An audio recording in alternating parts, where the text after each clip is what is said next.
Hello my friend. Welcome to Oman. Oman is a country with a sultanate system of government. Officially it is located on the southeastern coast of the Arabian Peninsula, and it shares land borders with Saudi Arabia, the United Arab Emirates, and Yemen. Meanwhile, under the law of the Exclusive Economic Zone, Oman also shares sea borders with Iran and Pakistan. Because it is by the sea, Oman has a very long coastline of about 3,165 kilometers. Oman is the first and oldest country to achieve independence, but they have a very complicated history of struggle, for you need to know the Portuguese Empire involved in colonizing Oman entered 2 times between 1507 and 1650, then continued by the Ottoman Empire in 1581 and 1888, but luckily none of those countries completely colonized Oman. And from the 17th to 18th centuries, Oman's extended trade routes to the south of the Arabian Peninsula. The story of Oman's modern era began in 1970. The heir to the Kingdom of Oman, Crown Prince Qobus bin Sayed, replaced his father's power, which was too conservative towards foreign countries. In addition to income from the oil sector, he allocated it in building various infrastructure, ranging from education, health, and highways. Okay, let's start this short tour from the capital of Oman, Muscat. If we arrive at the airport, of course we are looking for a ride to get to the destination area, but it's better if the family is not there to pick us up. Like it or not, we have to rent a car, because public transportation such as buses or taxis is almost non-existent. Muscat is the capital city of Oman. With a population of 1.3 million people, there are modern buildings that line the streets, upscale shopping centers, and a towering Portuguese fort. The city is divided into several districts, such as one district called Matra. Here is one of the favorite areas for tourists. Just imagine that only from the visits of tourists who come, on average every year they receive at least 500,000 visitors. One of the attractions here is the residence of the Sultan, which is 200 years old, and if we visit the museum there are many items that are symbols of the history of civilization in Oman. Muscat is an upscale city and has an opera house, founded by Sultan Qobus because he was a fan of classical arts and music. It's really clear. Use a lot of mics and speakers. Okay, so if you sit on the front line... It wouldn't be complete if we didn't discuss mosques here, because Oman has several very magnificent mosques, like one of the mosques that spent 300,000 marble to build. The condition of the mosque looks beautiful and modern. Before going to the next city, in Muscat there is a place called the Waterfront. At night we will be able to see so many luxury cars. This place is located on the beach. You can see some people spending time relaxing. And be careful, if we litter here we will be fined $380. If we spit we will be fined $100. Prepare a lot of money if you want to do it. From Muscat, we go deeper into Oman, a city called Nizwa. We better go fast if we want to see the goat market, which opens at 6 a.m. every Friday. In this market all the farmers and ranchers gather to sell their pets, or sell medicines, and food for the goats. In the city of Nizwa, we can also visit one of the prehistoric forts which was built in 1688. Now this fort has changed its function to become a national building.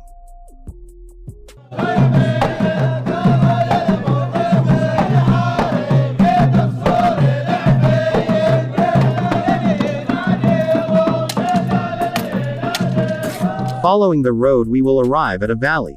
Even though the average land in Oman is flat, but there are several mountains, one of which is called Jebel Slams, which is nicknamed the Grand Canyon of the Middle East. And when you want to climb a mountain you need to be very vigilant, because of its security facilities still very minimal, but at the top there is a beautiful spot to enjoy the sunset. From the mountains we head to the desert called Sharqiya Shants. Here the average car used is a Toyota Land Crusher, because the roads are very bumpy. There is also a hotel in the middle of the desert. This hotel has a distinctive feature, namely the existence of one of the endangered animals that is protected nationally, is kept, named oryx. We will be with a local resident named Hamid. Hamid will take us to a place located in the southwest desert. This place is the area of the indigenous people of the country of Oman, whose name is the Bedouin. They live in houses built of fronds and animal skins, but are fit for habitation. Then let's move 1,000 kilometers to the south of the country of Oman, a city called Salalah. We can go by plane, but if you want to enjoy the beauty of the streets of Oman, with its flat natural scenery, it's better for us to drive by car. This city has a population of 700,000 people, and is considered the tourism capital of the country of Oman. Salalah is famous for incense in the manufacture of perfumes, also abundant with coconut trees, very beautiful beaches, and waters filled with marine life. There is a season here where at that time, many people from the Persian Gulf will come to visit. Locally this season is called Harif season, which lasts from June to September. Harif season is autumn. At that time we will be able to see migrating animals, forest cascades of waterfalls stretching along the way. Make sure we also visit one of the museums called Franklin Chase Land, where this museum bears witness to the legacy of how strong the Arabs were in the maritime field when trading. This museum is also one of the UNESCO World Heritages, famous for trade in the 17th and 18th centuries. The people of Oman at that time generally made frankincense as the main export commodity. The port in the city of Salalah is one of the busiest ports on the Arabian Peninsula. With its oil processing, this port has been able to send millions of barrels of oil to southern India, East Africa, and China. This port is also known as a gold chest. Let's stop first at a shop that sells processed fish meat. This product is fish meat mixed with beef and then smoked. It looks so very delicious. Salalah is also famous for its quality watermelon production. Entering the market, we will be able to see various kinds of fruit being sold there. More comfortable.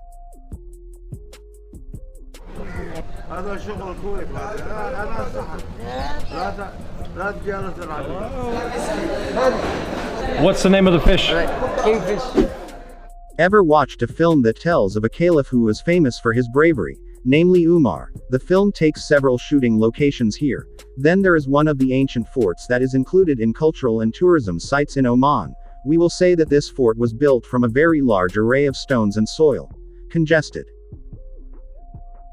In Oman it is very natural for a husband to have more than one wife. To visit a local resident's house who has 3 wives. They live in a house called a kufan. This house consists of a large number of rooms. At first glance it looks like a hotel.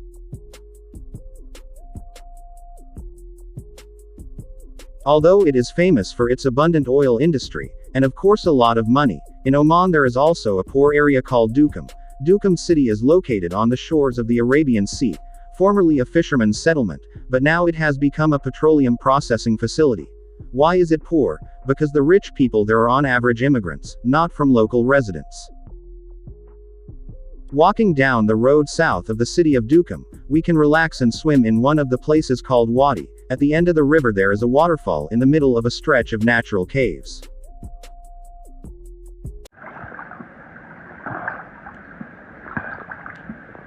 Inside. Let's do it. Hard time just keeping my phone without touching the walls.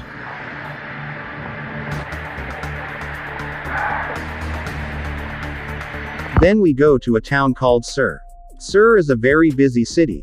They have a long tradition, because the city of Sur has historical evidence of the ancient civilization of the Rab people, while the main industry here is not oil, but shipbuilding.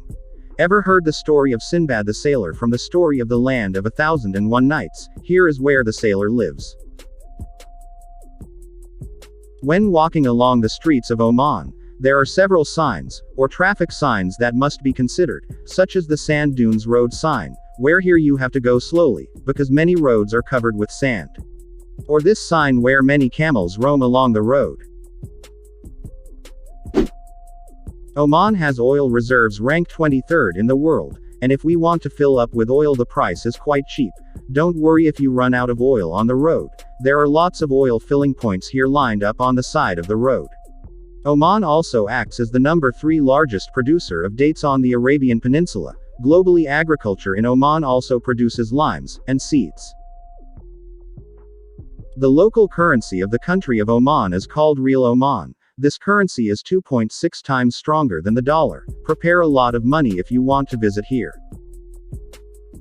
Like the rest of the Persian Gulf, Oman has one of the hottest climates in the world. Only a little rain occurs here, namely in February.